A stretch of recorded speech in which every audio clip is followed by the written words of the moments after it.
Being the scapegoat or problem child in a dysfunctional family. When you've grown up in survival mode, especially after experiencing complex trauma, you don't always notice how much your way of relating to the world is shaped by what you had to do to stay safe.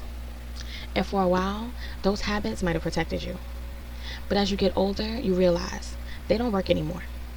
They disconnect you from who you really are, and they keep you in patterns that aren't aligned with the life you're trying to build. So part of the healing is being honest with yourself about your relationship style. Why do I react the way that I do? Where did I learn this? Who taught me this dynamic?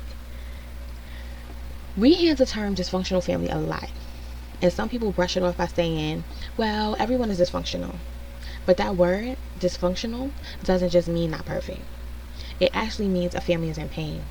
A family that doesn't know how to move through that pain in a healthy way. All families face hardship, but a functional family can work through that hardship and come out stronger. A dysfunctional family stays stuck in the pain, never fully resolving it. And that pain just keeps stacking on top of itself, silently poisoning everyone inside.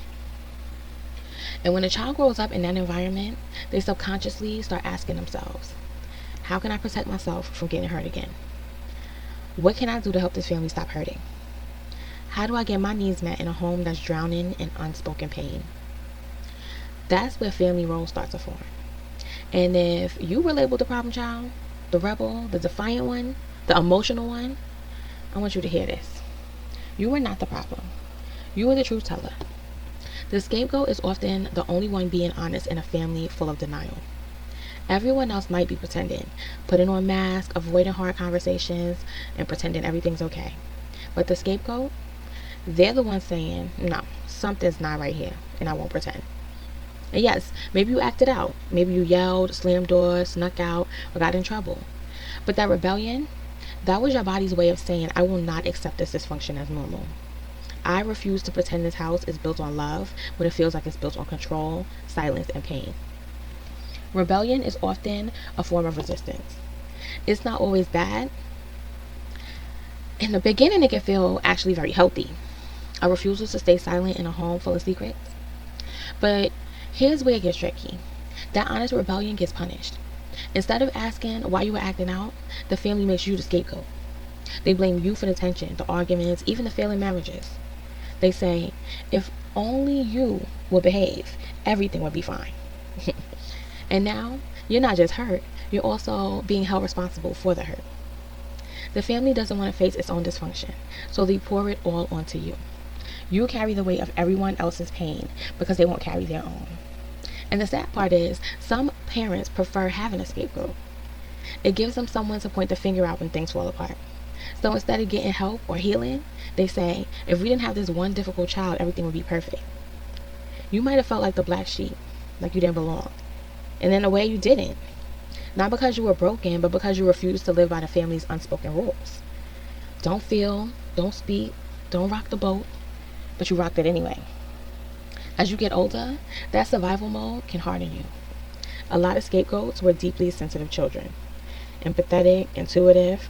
You felt the family's pain, and instead of ignoring it, it overwhelmed you, so you rebelled.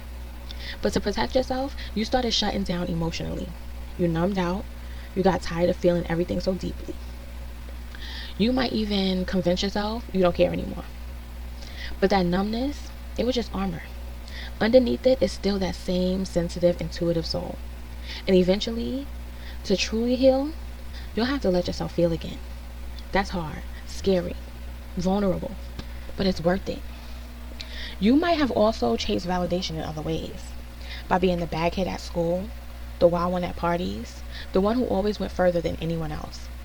Because in a home where love was conditional, being bad was the only way you got attention. But here's what I want you to remember. You are not your role. You are not the scapegoat. You're not the rebellion. You are not the problem. You are simply the one who saw the truth before anyone else was willing to name it. And that means your healing is powerful. Not just for you, but for the generations after you. You can stop the cycle. You can live a soft life after all the chaos. You can build a home, even if it's just within yourself, where peace, honesty, and emotional safety are the new foundation.